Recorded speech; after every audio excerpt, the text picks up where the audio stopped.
Imagine the implications of a weapon with no visible trace, a weapon that could knock out tanks, ships, and planes as fast as the speed of light.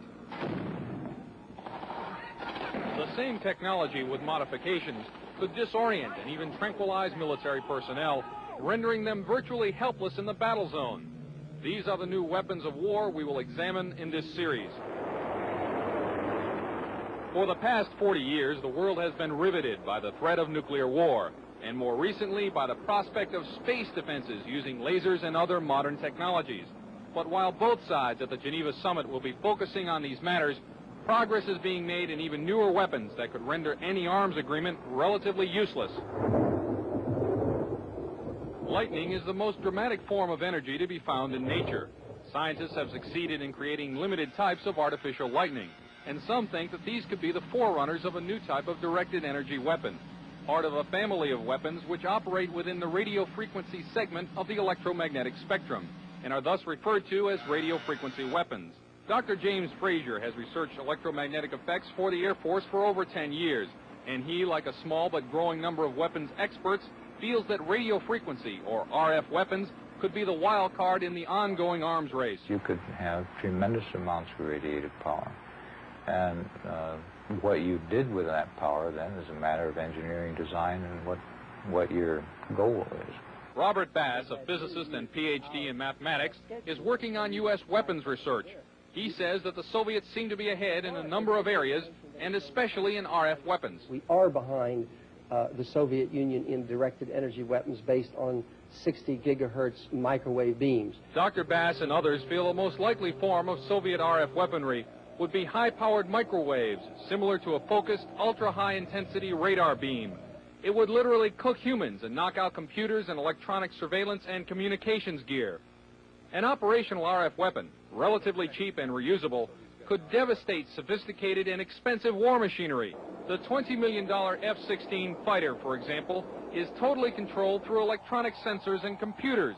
With no manual flight controls, the plane would literally fall out of the sky after being hit with a high-intensity pulse of microwave radiation. Scientists say that microwaves and other types of RF pulses operating at specific frequencies or windows can be transmitted with little or no loss of power.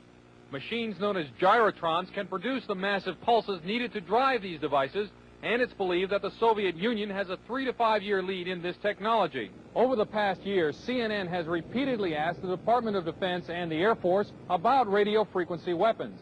After much resistance, DoD finally said that the subject was too sensitive to discuss. In my next report, unexplained cloud-like phenomena which may be evidence of a Soviet breakthrough in RF technology.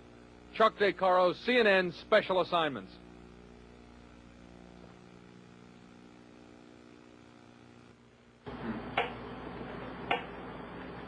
This is a Soviet LIDA machine. It transmits low-energy radio pulses between 0 and 100 cycles per second. In the Soviet Union, LIDAs have been used for years to tranquilize psychiatric patients without physical contact. This sound, which is received by shortwave radios in the United States, is generated by another Soviet radio frequency device. It is known as the woodpecker because of its tapping noise. It is broadcast by a number of high-powered radio transmitters operating deep in the Soviet Union since July 4th, 1976. Though the official Defense Department explanation of the woodpecker is that it is an over-the-horizon radar designed to track U.S. missile launches, some scientists suspect that the woodpecker is designed to interfere with human brain function. As far as I'm concerned, the potential that this has for producing a direct psychoactive effect upon the total American population is there, has never been disproven. Dr. Robert Becker is a pioneer in the field of bioeffects of electromagnetism. The signal range within which the woodpecker operates is that which has been reported by many investigators to produce a tranquilizing effect upon animals. We are just incredibly sensitive to these magnetic stimuli. Dr. Bob Beck, a PhD in nuclear engineering, has done extensive research into electromagnetic effects on humans. The signal was permeating power grids in the United States. It was being picked up by power lines, re-radiated. It was coming into the homes on the light circuits. I was surprised after coming here that the influence of electromagnetic fields was almost completely ignored here. Dr. Larissa Valenskaya was heavily involved in Soviet electromagnetic research before being allowed to emigrate to the United States. She told CNN about Soviet research in electromagnetic effects. They demonstrated theoretically and also demonstrate experimentally that low frequency, low energy electromagnetic fields also can possess biological influence, biological efficiency, because any field not only carries energy but also carries information. She stated that the research was carried out on orders from the Soviet government. Of course, the military were extremely interested in this potential of remote influence. Is the United States military working in the field of electronic mind control? Officially, the Department of Defense will not comment because the subject area is, quote, too sensitive. But CNN has learned from this government scientist, who did not want to be identified, that a Navy laboratory conducted research into the use of an RF device for counterterrorism and special operations. It's possible to entrain a certain percentage of a population, apparently, with weak magnetic fields. The study also showed that RF signals could dissolve certain types of rat brain cells at a distance, causing disorientation and nausea. According to the scientist, even though the program was successful, the government never followed up on it.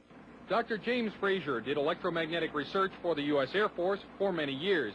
At one time, he proposed a battlefield RF weapon system. You could make an antenna that would be carryable by a helicopter, and that this could be expected to produce a wide variety of symptoms, actually, by humans who happen to be standing in the beam. According to Dr. Frazier, the Air Force never followed up.